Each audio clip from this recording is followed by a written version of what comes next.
Students, welcome to Hindi class.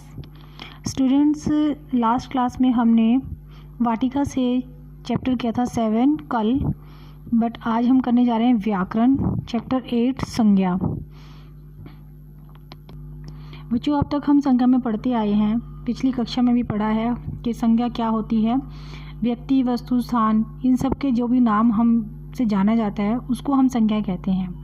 तो आज हम यही संज्ञा में पढ़ने वाले हैं कि संज्ञा किसे कहते हैं, क्या है, कितने इसके भेद हैं। देखिए हमारे सामने चित्र में एक बच्चा है, कार्तिक खेल रहा है। मैंने बोला कार्तिक खेल रहा है, यानी कि इस बच्चे को मैंने नाम से बुलाया और नाम क्या हो गया, नाम से संबोधित हुआ, तभी पता लगा ना कार्तिक खेल रहा है, उसे बुलाया जा रहा है। राम, श्याम, सब अलग अलग नाम हैं हर किसी के, तो जिस नाम से हम उसे बुला रहे हैं उसे हम संज्ञा कहते हैं।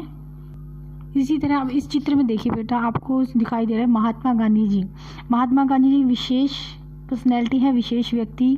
तो ये व्यक्तिवाचक संज्ञा के में आ जाता है कि हमें किसी विशेष व्यक्ति, वस्तु या कोई विशेष प्राणी, जगह, स्थान का नाम हम जब पढ़ते हैं तो उसे हम व्यक्तिवाचक में ले लेते हैं, उसे हम व्यक्तिवाचक संज्ञा कहते हैं। इसी तरह ताजमहल कहाँ है, आगरा में है, तो ताजमहल विशेष है हमारे लिए। और दूसरा आगरा स्थान का नाम आ गया। इसी तरह नदियों का सामान का, इन सब चीज़ों के नाम हम जब उनसे संबोधित चीज़ को करते हैं तो वो संज्ञा के अंतर्गत आते हैं। तो इस तरह अब हम करेंगे संज्ञा और इसके भेद। तो पहले हम करेंगे संज्ञा की परिभाषा क्या होगी हमारे पास। किसी भी प्राणी, स्थान, वस्तु, भाव के नाम को संज्ञा कहते हैं। आपके सामने देखो प्राणी के नाम भी है, महात्मा गांधी, करीना कपूर और हाथी चित्र में बना हुआ है। और दूसरा वस्तु के नाम भी आपके सामने है, जूते, आइसक्रीम, खिलौना आदि। हाँ जी, संज्ञा क्लियर हो गई। अब उसके भेद भी हैं। कितने भेद हैं? 3, व्यक्तिवाचक, जातिवाचक और भाववाचक। हाँ जी, हो गया ना, हुआ यहाँ तक क्लियर कि किसी व्यक्ति, वस्तु, स्थान आदि या तथा नाम के गुण, धर्म, स्वभाव आदि बोध कराने वाले शब्दों को संज्ञा कहते हैं, जैसे शाम, आम, मिठास, हाथी आदि। और संज्ञा के कितने भेद हैं? 3 भेद हैं, व्यक्तिवाचक, जातिवाचक और भाववाचक। अब इसके साथ ही मैं आपको बताऊं कि आपके पास 2 अन्य भेद भी आते हैं।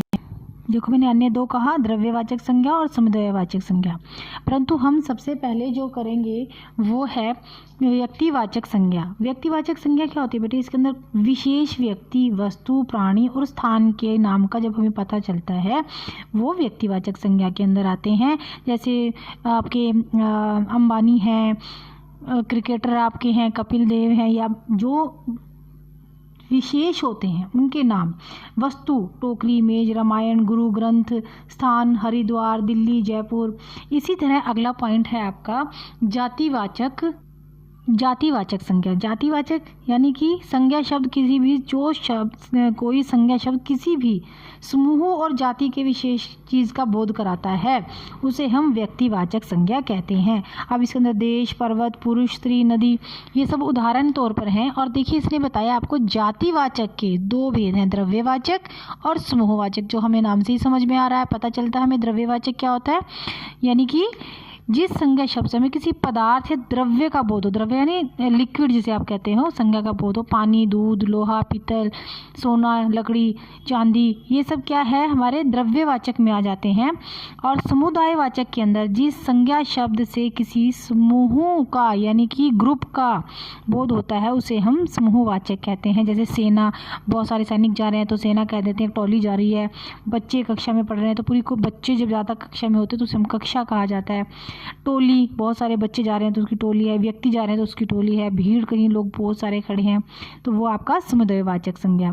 भाववाचक संज्ञा क्या है? जहाँ पर भाव से स्पष्ट हो रहा है हमें कि हमारे अंदर की फीलिंग्स क्या है, कि उस चीज़ से बारे में क्या पता लगता है। जिस संज्ञा शब्द से हमें किसी व्यक्ति के, वस्तु के गुण, दोष, भाव अथवा दशा आदि का बोध होता है उसे हम भाववाचक संज्ञा कहते हैं। जैसे मीठा कोई चीज़ है, उसे हम खाते हैं तो उसके हमें मिठास जब उसकी महसूस होती है तो वो भाव के अंदर आती है। हंसना, रोना, बचपन, बुढ़ापा, ये सब क्या है, भाववाचक संज्ञा के अंतर्गत आते हैं। और आपकी जो भाववाचक संज्ञा है इसका निर्माण 5 प्रकार से किया गया है, जातिवाचक से, स्वरनाम से, विशेषण से, क्रिया से और अव्यय से। जैसे अब आप सोच रहे हो कि वो कैसे, जातिवाचक से भाववाचक कैसे, तो वो आप करते हो ना, जैसे आप तक करते आए हैं चोर, जातिवाचक है, उसकी जाति है चोर, लेकिन भाव क्या निकलता है उसका, क्या काम क्या है, चोरी। अब कोई चीज़ मित्र है तो मित्र नाम होगा जाति से संबंधित और उसका भाववाचक क्या निकलेगा, मित्रता। इसी तरह सर्वनाम से हम निकलते हैं मम, मम से ममता, अपना से अपनापन, अहं से अहंकार, हम से अहंकार। विशेषण क्या होती है आपको पता है, कोई खास चीज़, तो उसका भाववाचक कैसे निकलेगा, जैसे अच्छा है, हम कहते हैं कि ये काम बहुत अच्छा है, अच्छा का मतलब उसकी भाव क्या निकलेगा, अच्छाई। हरा हरियाली, काला कालीमा। इसी तरह से हमारे पास क्रिया से भाववाचक जो बनते हैं, जैसे हंसना का क्या बनेगा भाववाचक, हंसी। चिल्लाना का चिल्लाहट, पढ़ना पढ़ाई, रोकना रुक रोक। तो ये है हमारे अव्यय क्या है हमारे, जैसे एक है तो उसका भाववाचक क्या बनेगा, एकता। शीघ्र शीघ्रता। ये हमारे भाववाचक संज्ञा के 5 प्रकार हैं जिनसे हम भावों को प्रकट करते हैं और ये हमारे संज्ञा के अंतर्गत आते हैं।